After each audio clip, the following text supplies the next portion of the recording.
docteur Papa Ali Diallo vétérinaire membre AVIS n'est-ce pas di sant ñëpp ci seen teewaay di gërëm Ismaïla président du conseil national de la maison des aviculteurs di sant également les représentants de l'IPAS ak suñu mbokk aviculteurs yi nga xam déplacé wu nañ ci Sénégal gi yëpp pour ñëw mettitu li nga xam ni moom moo fi am ñu xëy suba rek ci prix aliment bi yokk ci 1400 francs te yàggul trop ci biir at bële ñu génn 2021 yokkoon nañ ci 1500 francs ci saaku aliment bi ce qui fait que aliment bi dafa jógee 14500 dem 17500 loolu bu dee mi ngi continuer aviculteurs yi ci boppam ñi nga xam ne ñoom ñoo ëpp solo ci wàllu élevage ganaar dinañu mujj tëj seen exploitation yi bu ñu tëjee seen exploitation yi emploi yi nga xam ne ñi ngi ko doon créer emploi yooyu donc dafay perdre li ñuy participer ci économie bi aussi dañ koy ñàkk ndax tey ci boppam ndawal bi nga xam ni population yi soxla nañ ko li ko mën a joxe rek te mu yomb te mu gaaw aviculture la aviculture moom moo am possibilité de avancer ci pas yu gaaw a gaaw donc permettre aux jeunes d'avoir de l'emploi permettre également aux promoteurs d'avoir du travail ndax suñu naakaango yi nga xam ne ñu ngi ci sàmm gi muy sàmm nag wala sàmm xar wala pêche bi yëpp pour indi ndawal seen progrès ci boppam dafa xaw a yéex dafay xaw a jafe mais aviculture am na possibilité boobu ci boppam mais bu dee ni lii xew na ci bu dee lii lu mel nii xew na ci dafay entraver wax dëgg bu baax a baax ci seen liggéey d'autant plus que économie bi ni fi mu toll ak population bi ni mu néewe doole ganaar yi ak nen yi nga xëy suba yokk ko ci boppam loolu lu jafe-jafe lay doon te bu continuer nii li wéttoo mooy éleveurs yu bëri ci boppam nañu bàyyi liggéey bi. yëglu la rek jamono da ngeen di yëglu lan moo ci nar a topp. waaw fi mu nekk dañ ko yëgal population bi ñëpp xam ko autorités yi aussi xam ko que ni situation bi dafa invivable d'autant plus que ñi nga xam ne ñoom ñooy defar aliment bi ba ñuy def concerté wu ci ak kenn yaakaaruma sax ñu concerté wu ak état bi dañu xëy si rek ñu xëy suba yéegal prix donc teg ko ci taabal ji beneen bi façon yu ñu ko mënee ñi ñu war a mën a contacter muy suñu ministère de tutelle ak autorité yëpp dinañ dem jooyloo bu solution amee ñu xam ne solution bi am na bu solution bi amul nañu xam ne ñun éleveurs yi suñu liggéey bi ci boppam dinañ ko bàyyi dem defi leneen te bu boobaa problème la ci suñu économie ndax creuser la bu mag a mag ci wàllu économie ci wàllu également emploi des jeunes. laata ñuy yegg ci li nga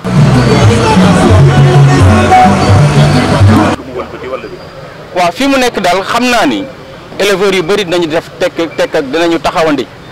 ndax bu dee yow yaa ngi liggéey boo xam ne gisoo ci bopp di nga def taxawandi n'est-ce pas am na ñoo xam ne nag amuñu pexe ndax boo yoree ganaaru poule pondeuse par exemple mettre nga ko en place am na ci ñeneen ñoo xam ne ñu ngi jéem a defar concocté di defar seen aliment bopp yooyu yëpp ay pexe la mais pexe bi yëpp gannaaw bu ñu amee transparence par rapport ak li waral yokk bi mu xam ko maîtriser ko am na aussi ñun suñu wareef que li nga xam ne ñoom la ñuy defaree aliment bi ñu trouver solution bu nga xam ne duñ ko jéggaaneeti ndax aliment li koy defar lu gën a bëri mboq la te mboq yaakaar naa foofu am naaj am ndox amee suuf war nañ ko mën a bas loolu nag day laaj ay programmes yu yaatu pour que ñu mën a produire intrants yi nga xam ne moom la ñuy jëfandikoo pour suñu aviculture. yaakaar moom prévention yi war nañ mën a xëy rek yokk sans état yëg ko. ñun daal à notre niveau noonu lañ ko xëy yëg ko xaw ma ne état yëg na comme déet mais bu dee yëg na ko auparavant seetaan na ndax bu dee lii nga xam ne dafay yàq économie am dafay indi chômage ci biir dëkkam mu gis ko seetaan loolu moom seetaan la mais ñun lu ñu mën a constater dañu xëy suba rek gis augmentation bi même avant augmentation dem seen représentants yi nga xam ne ñu ngi fii di jaay aliment ñu contacter leen dañu wax ne ñoom sax yëguñu ko de la veille donc ñu xëy suba rek yokk aliment bi noonu moi je crois que problème bu mag a mag posé nañ ko ci à l'endroit des aviculteurs. merci. Ismaïla Sow la ma jiite conseil national de la maison des éleveurs mais d'abord damay féliciter président docteur Ali Diallo ak ñi mu àndal yépp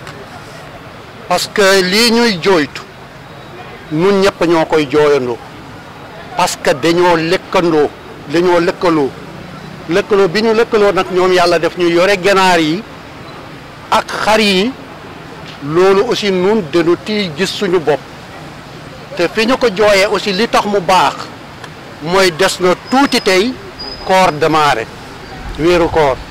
te bu ñu duggee weeru koor ñëpp xam nañu ne yàpp bi dafay yokku te aussi tamit bu ñu egsee ci korité bi tamit nit ñi dañuy consommer bu baax ganaar yi kon bu aliment bi yokkoo loolu mën na juri ay jafe-jafe yoo xam ne yàpp bi dafay gën a yokk ñaareel bi aussi bu ñu yeggee ci qualité bi mën na indi aussi ñu am ay jafe-jafe ci wàllu ganaar kon foofu la ma fay ñaan man mooy que nag koy waxtaan di jiitu lépp loo xam ne lii dañu koy def parce que provendier yi bu ñu fi nekk seen aliment dox nit ñi dañu koy jënd te ñi nga xam ne ñoom ñoo yore ganaar yi aussi dañuy créer ay emploi fi mu nekk nii tey boo demee dans les marchés au niveau de champ au champ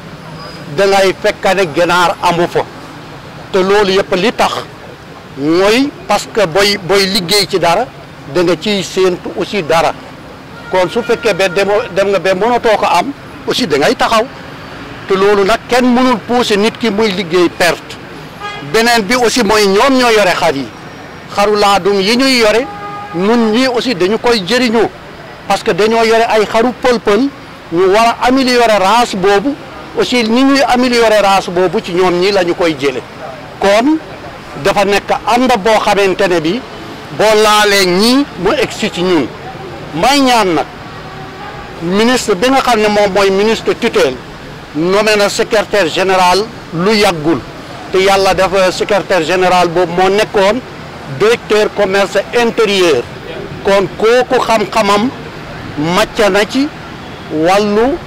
yokkute njëg ak ay taxes ak normes yu demee noonu may ñaan nag que ñii nañu fekkee ñu toog ak ñoom ñu waxtaan ñu jéem a seet lii naka la ñu koy régler maa ngi leen di sant di leen gërëm. Du collège des producteurs